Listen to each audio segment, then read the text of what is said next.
Hi guys, it's Triangle Face here from Retro Gaming Revival, and today I'm going to give you a little tour of my virtual reality games room. And this has been a really cool thing set up. I'm using a platform called EmuVR. If you're not familiar with it, I recommend going and checking it out. I'm playing this on an Oculus Quest 2 via a PCVR Link. So I've got a link cable and I've got my Oculus Quest 2 controllers in hand, and all of this is set up on my laptop. And effectively what you do is you put things in a file structure on the laptop and scan it all, and then it appears in the room. So if you put certain things in the right folders, they will actually spawn in the room as different objects. So let's have a little look around the room first. So start off, we've got all the different posters. So there's preset posters in preset locations and preset sizes. You can edit all of them. So as you can see, I've got my RGR posters up here from various things we've done. I've got some different custom posters. There's a few other things around there. You've got Flea and Tapeworm there. Got a picture of us at OLL. We've got Essex Retro, Mrs. Essex Retro there, and Gebs24 and Nick. With some of the RGR guys, got a picture of us out on a night out on an arcade. Things like that. There's us with Darcy Stone at the wrestling. And I've got a few other posters, things like I've got a little tap wall there, quite like that. Some little flyers and things, and our little beer mats we made. And there's an OLL flyer. You can see there, you've got, where are we? Retro Gaming Revival. There you go. We were there. You can change the carpets, you can change the walls, you can change the beddings. I've got to customise things as much as I can. Everything in the room is you can interact with. So I can pick up this pizza box. Oh, I knocked over the chair. So you can interact with stuff in the room. It takes a bit of time getting used to the physics, but there's some really good features in this game. What you can do is you can save your room. So as you can see, I've set everything up, and I'll go through showing you some of the games and stuff in a minute. But it takes a while to put everything out because you've got to physically move things. So what you do is, if I want to set something up, let's just do an example in the bed. I go to my inventory. I can look at, say, screens. So I get a screen. Let's get a small 80s TV. So I can chuck that down the bed and just pick things up and move it around. There you go. I then go, right, let's get a system.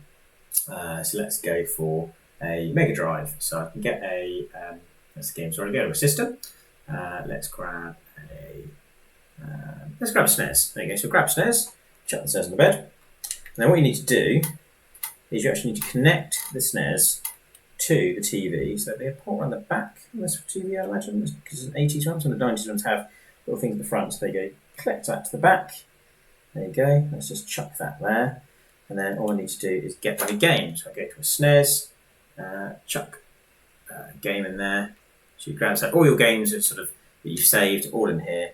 You see some of them have got different some of them got different artwork console does some labels. Not all of them do. Some of them have just generic labels on. Same with some of the systems. Some of the systems you can see look right, others don't. There you go. You plug it in, you turn it on. Game plays. Pretty cool, right? So if I want to do a different SNES game, I have reloaded these in the room. So let's just get a list of that. So if I want to change that, let's go. Take it off. There you go. And then chuck it, like I say, still getting used to the physics a bit, but chuck it on, power it on, do game playing. That's how you get through the game. You'll notice there's a reflection in the screen. You can see part of the carpet. That's how the level of detail in this is fantastic. And then if you want to get rid of these things, you just bring your inventory and chuck them. And there you go. I can get rid of these and chuck them out. So quite easy to build your room up and things like that. You can see outside. There's a few little fun settings, like let's just play around with this for now. If I go to settings, you've got general settings, season is summer. If I check, you can make it Halloween. So if I make it Halloween, look outside, look, Halloween stuff out there, that's pretty fun. If you wanted to play some horror games during Halloween, then I think the Christmas one looks pretty cool as well. You've got general winter, and then you've got winter Christmas. And look how quickly that's loaded as well. Look, it's snowing outside. You notice time of day. You can actually set it so the time of day is related to where you are. So clock time, use the real clock I find. So you see it's later at night as I'm recording, so it's dark out and all the lights are on. So yeah, some really cool stuff you can do with this. I'm going to change it back to summer for now because we're actually in the summer.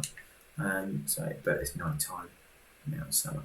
You can play with the light switch as well to turn the light on and off. So that's quite cool once you've actually got some systems going and turn off in a minute.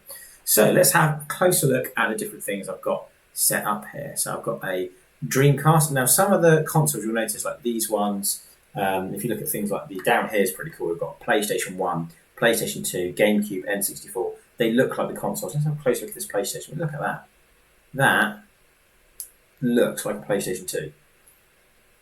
I don't think viewing this on a YouTube video does this justice either. You need to see it in the VR to see how good that actually is. So yeah, some systems are up like that. Other ones are generic. So I've got a Sega Saturn here, but it just looks like that. And I've got a Dreamcast here that looks like that. But if I want to play one of these, you can also increase or decrease the volumes of the TVs individually. We'll go into one side. Let's turn it down a bit. Down, not up, down. There you go. And then you can have a gameplay. You can have multiple systems playing at once. So let's go with a bit of a Sonic thing by the looks of it. So let's turn on this one. So that's Sonic and 3 and Knuckles, I think we've got in there. You can have multiple things playing at once, which is crazy. And all you need to do to start playing a game is if you look at it, there's a button combination. And then I'm now not able to move around the room because I'm controlling this game. And all my buttons change to be controllers for the game. So let's just start game quickly. Sure it works. There you go. I've got 2 games playing at once. Let's hope this thing. The other thing I've noticed as well is the sound, the volume is louder when you're near a machine. So if I walk right up to one of the TVs, the volume's louder than if I do it. So there you go. Let's show this. So if I want to then stop, I can literally click the right buttons and then control me again. I can think, you know what, this is too noisy. Quiet you. Turn it off. And then you see it's louder if I'm near. Then if I walk away, it's quieter. So you can get yourself comfortable, play a game, and then jump back on. That is how easy it is. It is so easy to navigate, and it feels like you're here playing the game. You know, I'm sat in a room on a chair, but I feel like it's in here, like the surroundings. I don't feel like I'm in VR where I'm focusing my attention on the screen. It's really impressive. Let's just turn that off for now. So what I've done is I've got a few systems here. I've got a Game Boy Advanced, and I've got a Commodore 64. Unfortunately, these ones didn't have the labels. We can see some different games there. I wanted to experiment with the handhelds. There are some handheld systems you can get on here, but they do operate like this. So you can still play them, but they will play them as a console game as opposed to like a handheld. But they do work absolutely fine. Oh, that's connected to that one. Probably swap those TVs around, but hey. There you go. So I'll do that now. Why not? Let's just see how easy it is to move things around. Physics allows you to put things through. One thing that can be a bit of a pain is the cables. You can just sort of navigate the cables and put things around. That's a bit better.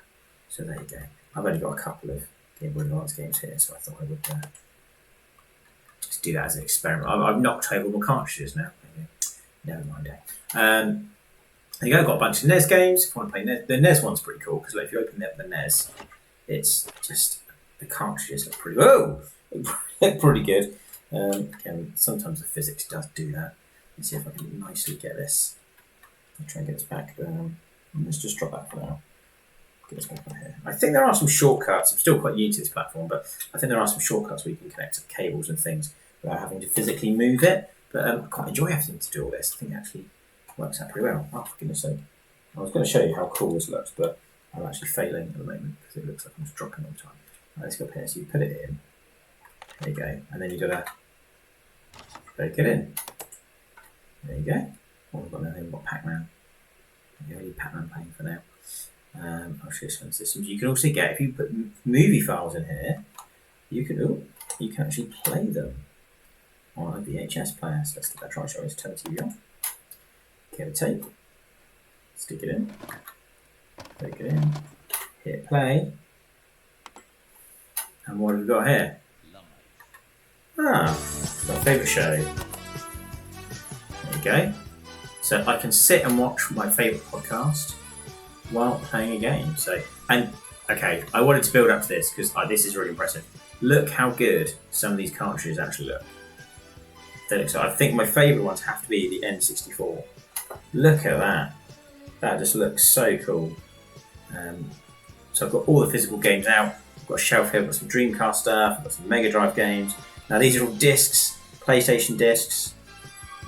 So I'll show you a couple of other features. So I just think the GameCube looks awesome. So look at that. Chuck a game in there. One thing I would like to show you is, let's get the cable in here, chuck that in there.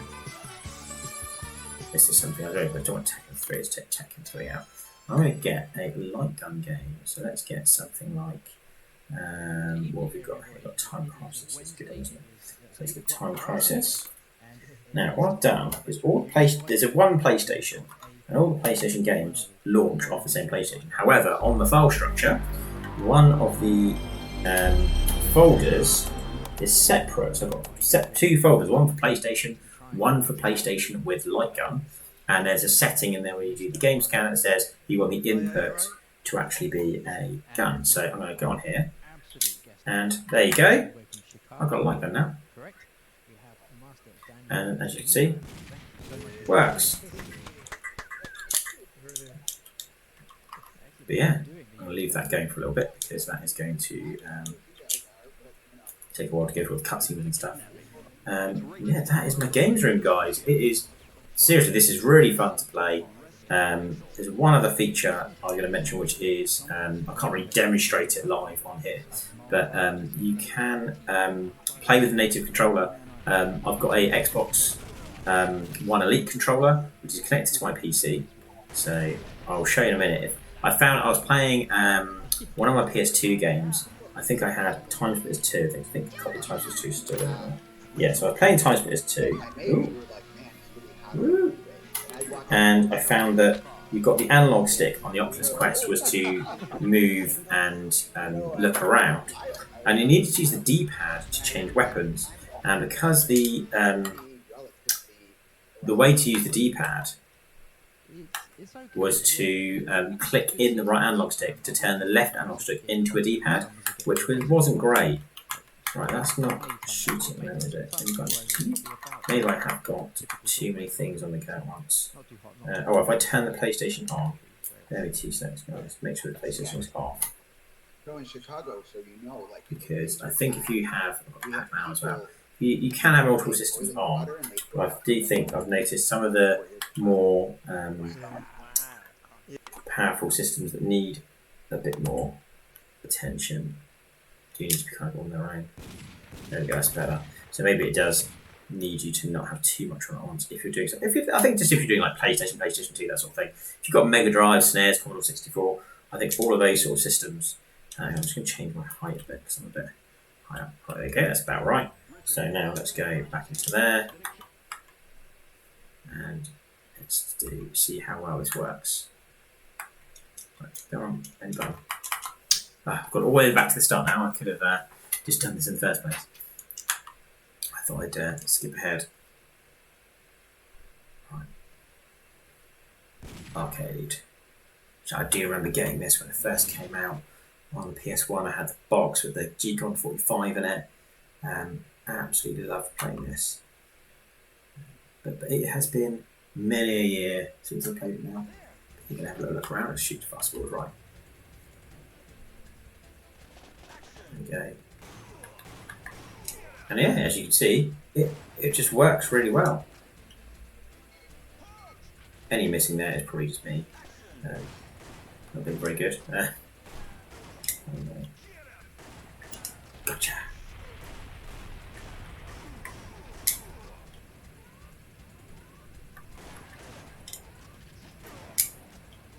Yeah, that's how well that works. So yeah, if I then put in like a non-light gun PlayStation game, because I've put the folders in differently when I've installed it all, it doesn't get confused, it knows which one's which. So if I then plug in a PlayStation.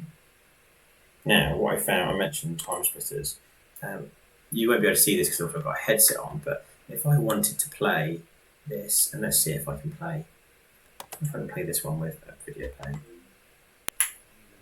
You can also skip forward like that. Control that, I can fast forward. Let's see. Okay. So, if I then come out there, not think of pause tubes. And I want to play Time Splitters. Well, I've got my my favourite shell one. What I'm going to do is I'm going to use my controllers here. I'm going to put my hands down, as you see. And I've already laid out for myself. You can see through the camera, I think. I've got my controller. So I pick up my controller now, turn it on. And years later, I got off at the moment it is not locked onto the console, so just a sec. Lock onto the console. And then I'm using the control pad. So if I wanted to play, I'm thinking mostly things like the PlayStation games or N64 are not going to be that comfortable if I'm playing with the Oculus controllers. If you're familiar with those, you've got like the one in each hand, you've got the analog sticks, the buttons. Some stuff, yeah, absolutely fine, like playing a Mega Drive game or a SNES game or something like that with the Oculus controllers. I don't feel I have to get the gamepad, but when I moved on to PlayStation, I definitely felt like I needed something a bit more like a gamepad in my hand to get the right experience. And yeah, I have to say, it does not disappoint. All I need to do is connect up my Xbox controller to the laptop. Didn't even have to map the buttons or anything, it just did it all for me. So yeah, that is the Games Room tour. I hope you've enjoyed having a look around. And definitely some really cool features in the EmuVR. I'm just trying to think if I've remembered everything. I think I'm going to pick up my controllers again. So one thing I haven't mentioned actually is that you can spawn different objects. So let's go here. So you've got these obviously all my screen systems, but there are some random objects as well. So this is quite cool. Let's just have a look at this. Just the last thing for fun. A functional torch. There we go. So if I then turn the light off, you'll see there is a working torch you can use. Okay. Oh, it's daytime outside now. Why is it daytime? That's not right. Did I not save my time of day? Let's just get settings. Yeah, real-time clock should be on, shouldn't it? There we go. And you can see a bit better there what the torch looks like. So yeah, just things like that. I'm sure they'll add more stuff as time goes on. I think it would be one of that. What's that? Okay. I'm sure over time they'll add more objects to your inventory. Because there's not a lot here. You've got like some shoes and a radio. I don't think the radio works. You've got some cans of drink and looks like you've got food and stuff you can leave in here. You can leave like packets of chocolate bars and stuff. You've got candles. Not really sure the candles yet. Yeah, you have little candles going.